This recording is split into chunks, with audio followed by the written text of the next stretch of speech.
이번에는 이야기의 세 요소, 주제, 구성, 문체입니다. 우리는 이들에 대해 배워 익히 알고 있습니다. 그래도 혹시 모르는 부분들이 있을까 하여 다시 한번 설명하겠습니다. 이 세 요소를 인간의 신체와 비교하면 주제와 주제문은 두뇌가 되겠습니다. 그리고 구성은 인간의 신체 중 골격과 장기에 비합니다. 인간 신체의 안쪽에 위치해 있는 것들이죠. 문체는 근육의 생김새 혹은 외모 그리고 우리가 입는 옷의 비유가 되겠습니다. 이야기를 포장하는 역할을 하게 되죠. 먼저 주제와 주제문에 대해 알아보겠습니다. 주제는 단지 이야기의 소재들을 구하는 범위를 정해줄 뿐 막연히 주제만 정해서 글을 쓰기 시작하면 안 됩니다. 주제가 정해지면 더 세밀하게 완전한 문장을 사용하여 주제문을 정해야 합니다. 주제문은 우리 몸에 비유하자면 두뇌와 같습니다. 이야기의 모든 것을 관장합니다. 머리 없이 우리 몸이 움직이지 않은 것처럼 주제문 없이는 이야기를 진행할 수가 없습니다. 만약 주제문 없이 글을 쓰기 시작했다면 주제문 작성 후에는 이야기의 일관성을 위해서 반드시 글쓰기 전에 사용한 소재들을 재점검해야 합니다.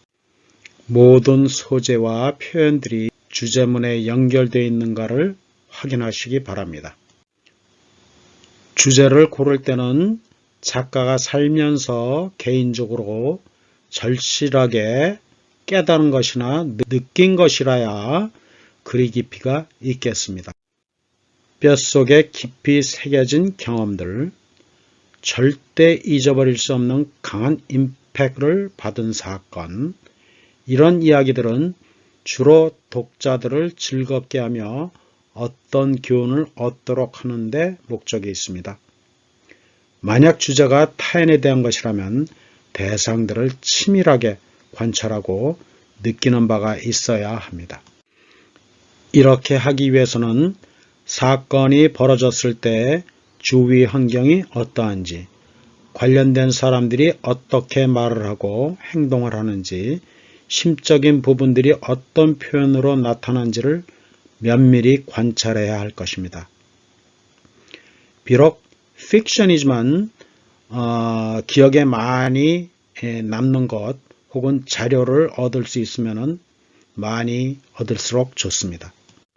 그래야 그것에 더하여 상상력을 얹어 글을 쓸 수가 있겠습니다.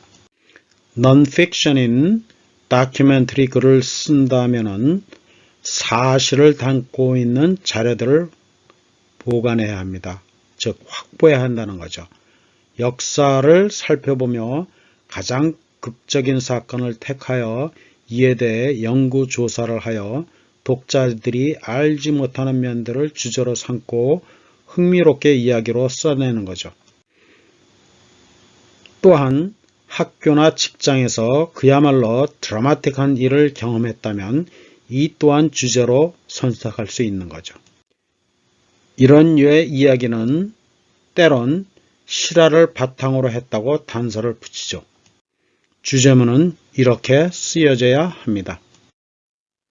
이번에는 구성입니다. 구성은 플롯이라고 불리기도 하죠. 이야기의 뼈대를 형성하고 있죠.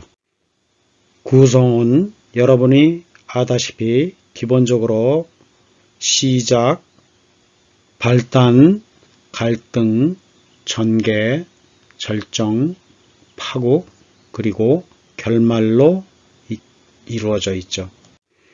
이야기는 일반적으로 문제가 발생하고 이 문제가 어떻게 진행이 되고 해결이 되는지를 보여주는 과정입니다. 시작에서는 사건이 발생하면서 문제의 모습과 성격을 보여줘야 합니다. 이야기의 배경도 깔아줘야 합니다. 갈등은 발단 이후에 문제가 발전하는지를 보여줘야 합니다. 갈등은 발단 이후에 문제가 어떻게 발전하는지를 보여줘야 합니다. 주로 주인공이 난관에 부딪혀 이와 얽히기 시작하는 단계입니다. 독자의 흥미를 끌도록 해야 합니다. 이 단계에서는요. 전개는 문제가 불처럼 확대되면서 스릴과 서스펜스를 자아내게끔 서술과 묘사를 해야 합니다. 절정은 시작에서 제기됐던 문제가 어떤 방식이든 간에 해결되는 순간입니다. 즉 불꽃놀이를 보듯이 모든 것들이 장렬하게 산화하는 단계입니다. 그 후 파국과 결말 단계에서는 이야기를 마무리하죠. 작가는 이렇게 이야기 구성에 따라 소재들을 인과관계를 이용하여 조직적으로 나열합니다. 때에 따라선 작가는 극적 효과를 얻기 위해서 이들 순서를 바꿔 배열하기도 합니다.